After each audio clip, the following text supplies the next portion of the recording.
Good morning, my dear students.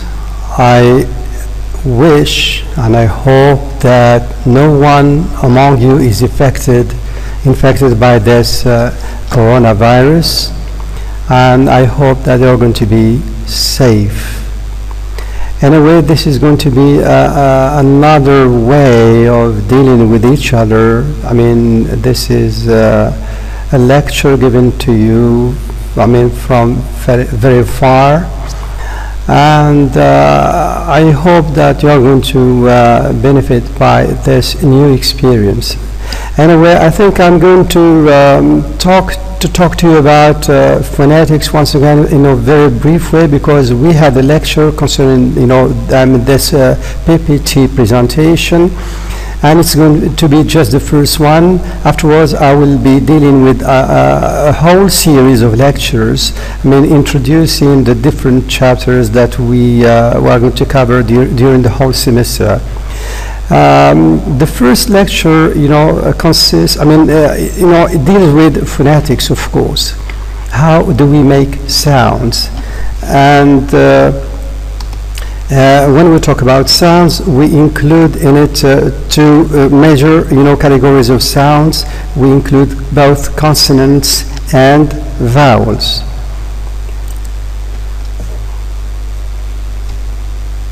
Of course, we have got different reasons why we are going to deal with sounds, because of some features of language. And this feature of language which allows us the possibility to talk about sounds is discreteness. You remember that we talked about sentences that consist of a set of words. For example, the man will rewrite the letter. It's possible to divide this sentence into words: the plus man plus will plus rewrite plus the plus letter. Okay?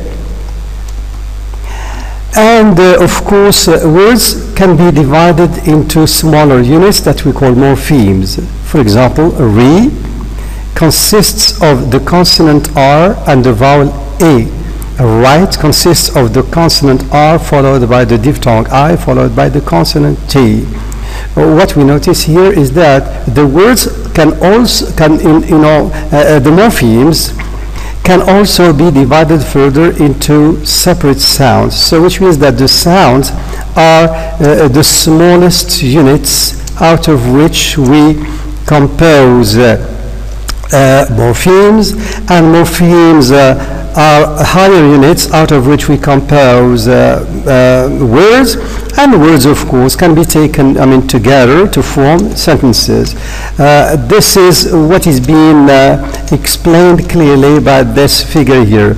So we have got some kind of hierarchical organization between the different units. At the top we have got a sentence composed of word 1, word 2, word 3, word 4, etc., and every word is composed of different morphemes. Notice also that the morpheme itself can be composed of different sounds. Now the problem is that how do we make consonants? We make consonants by narrowing the vocal tract at a particular point. This particular point here means the point of contact between two articulators. And what is meant by articulators? Those speech organs that enable us to produce speech sounds.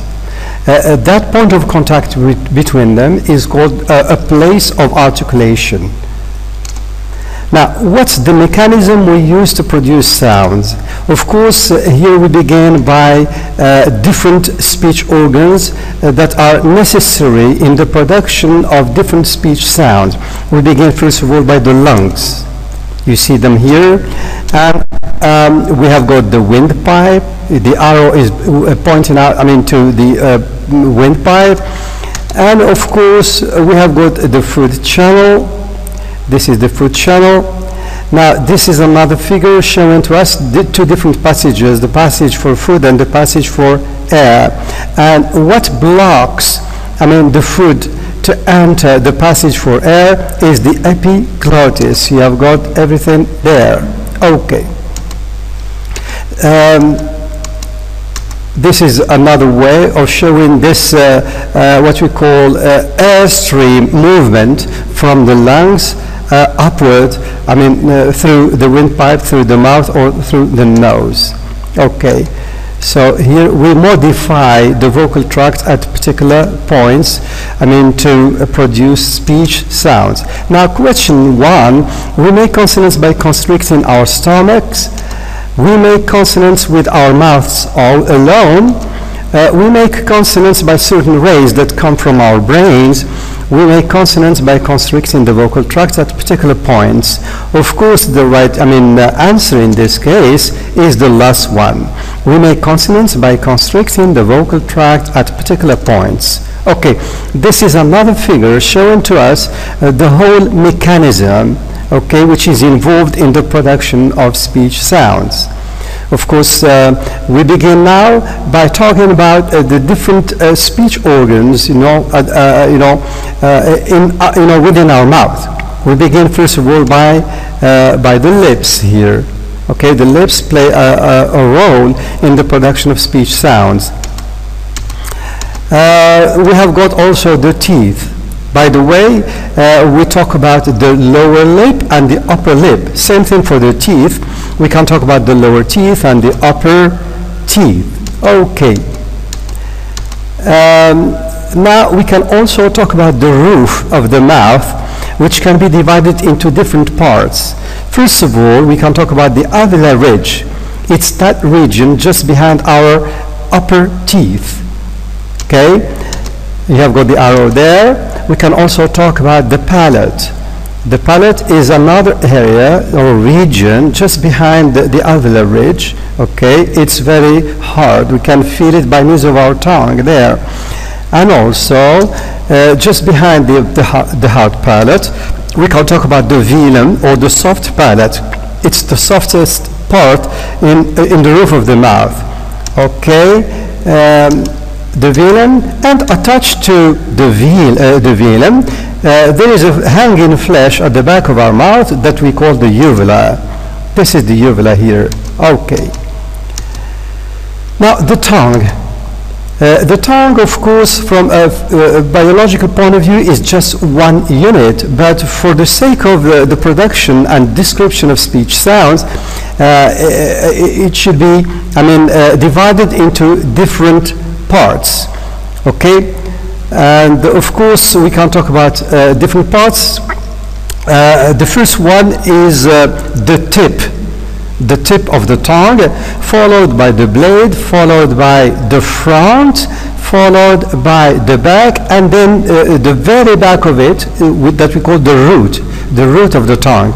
These are parts that I dictated to my students, and they took note of them. Okay. Now we can talk about two different passages for the air. The nasal cavity.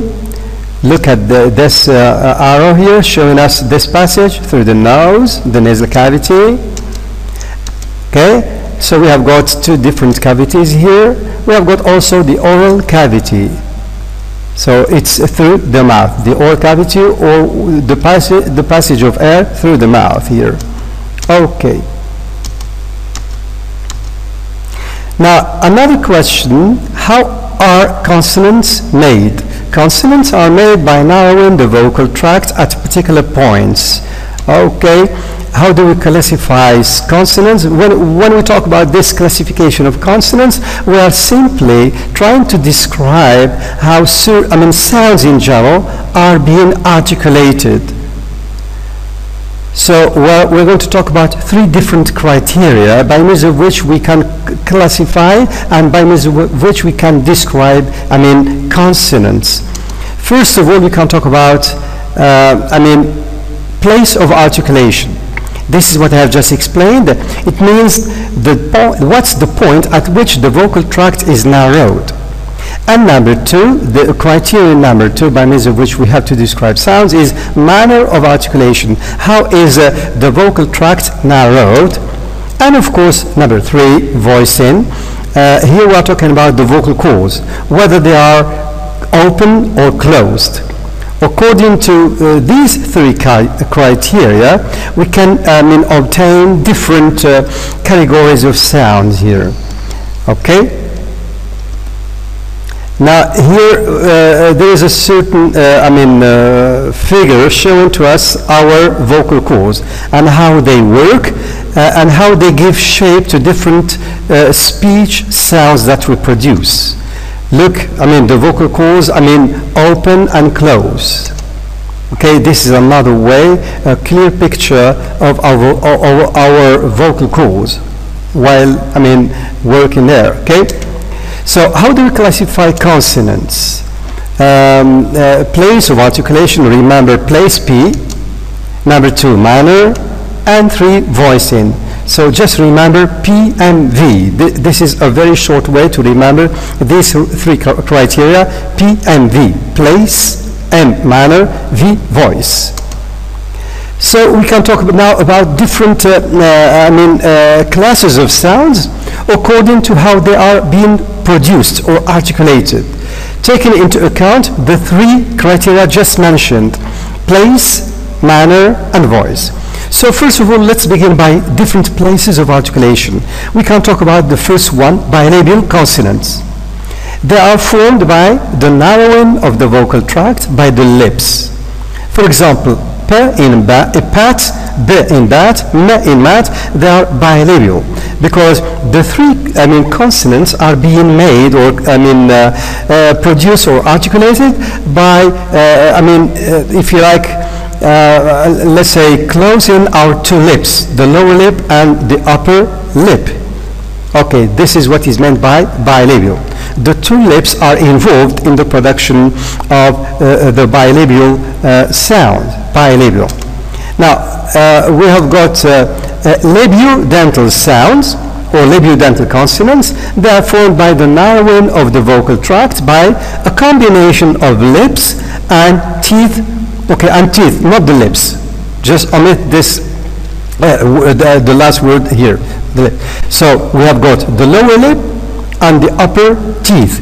This is the case, which is shown through the production of f in fail, v in veil. Okay, this is it here. Okay.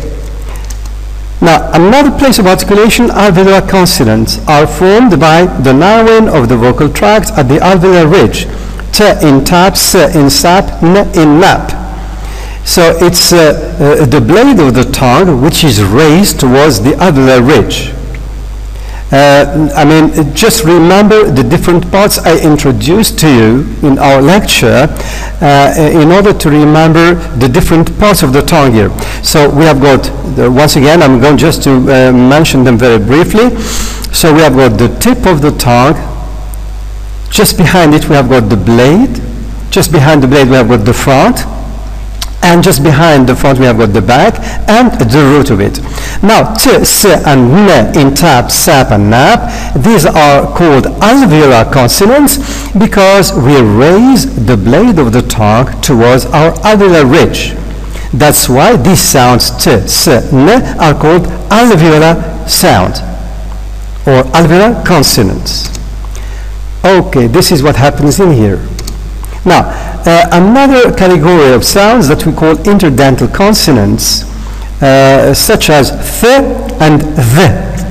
These 2 sounds are produced by putting our tip of the tongue between our teeth, both the lower and the upper teeth here. Okay.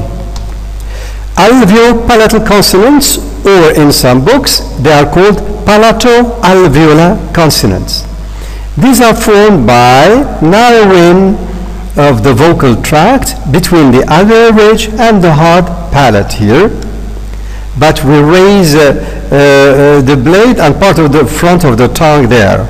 Okay, so these are the cases of sounds in ship, sh in ship, and ch in chip, and j in jip. Now we can talk about velar consonants. These are formed by the narrowing of the vocal tract at the velum. By the way, the velum, you know that it's called a soft palate. So words, that contain these sounds like cap and k, there is a velar consonant. Gap and the g in gap is a velar consonant, and sing is a velar nasal. K, g, n are velar sounds because we raise the back of tongue towards the soft palate or the velum. Okay. And we talk about uvular consonants. Uvular consonants, do not exist in English, but they do exist in other languages, like Arabic. So, q in qird, q, this is formed by the narrowing of the vocal tract at the uvula. And so words which are produced at that particular point are called uvular consonants. Okay, uvular consonants. Now question number 2. Classify the following sounds on the basis of their place of articulation. So we have got b, p, and m. Are they bilabial, alveolar, alveopalatal, velar, or uvular? We notice that all of them are being produced by involving the two lips. So they are bilabial. Okay. K, g. Are they bilabial, alveolar, alveopalatal, velar, or uvular?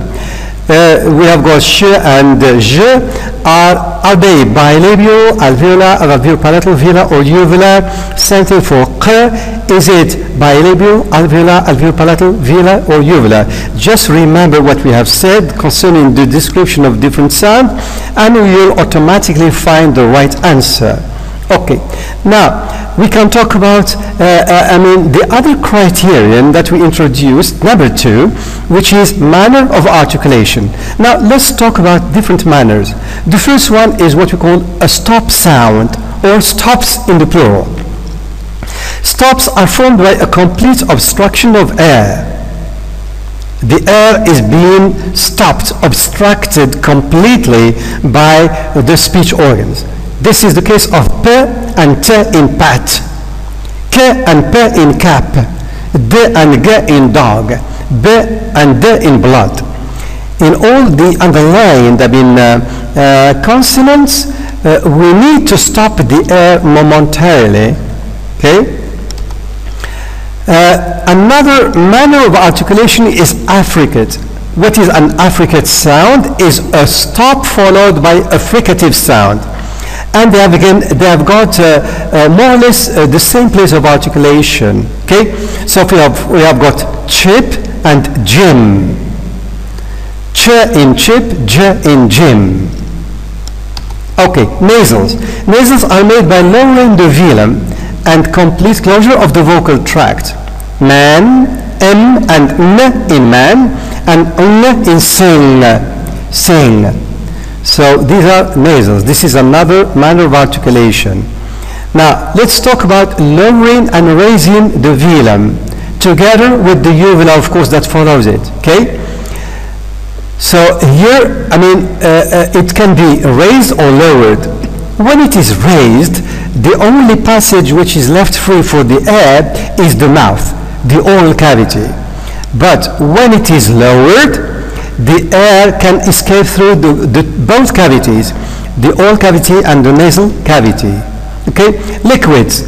Liquids are formed by an obstruction that does not completely close the vocal tract or create friction. This is the case of r in reed and l in lead. Okay? Glides. Glides are formed by a very slight closure of the vocal tract. For example, y and w in the word yellow, and whisper, wash. So y and w are called glides because they are formed by a very slight closure of the vocal tract. Now let's talk about voicing. This is the third criterion by means of which we can describe sounds. Remember that we talked about place, manner. Now voicing. Voicing, this is the job of the vocal cords. So, voiced sounds are characterized by the closure of the vocal tract. It's not, closure, but, you know, there is a rapid movement of closing and opening by the vocal cords. This is what gives us a vibration. Okay? It's not the closure that you have got here, by a rapid closing and opening of the vocal cords. And this is what gives us, number one, sound. So just correct this. Voice sounds are characterized by a rapid closing and opening of the vocal tract. Of course, this is done by involving our vocal cords. Now, voiceless sounds are made without closing the vocal tract. The passage between the vocal cords is left open, so the air is left free through them. And in this way, we obtain voiceless consonants. So, voiced consonants are obtained when we have got vibration. Vibration obtains when we have got this rapid closing and opening by the vocal cords. Now, voiceless sounds are being obtained when the two vocal cords do not work, they are at rest. There is a wide opening left between them. Okay? And this is what happens there. Okay? Look. Okay, when we have got this rapid closing and opening, this is what gives us vibration. But when we have got just opening, a wide opening left between the two vocal cords, here we obtain voiceless sounds. So here we have got a case of our vocal cords, you know, vibrating here, okay? That's all as far as this first lecture is concerned. I would like to move on to the next lecture. Okay, I hope that you have, tried, to get the main points of it, and to remember what we talked about, before.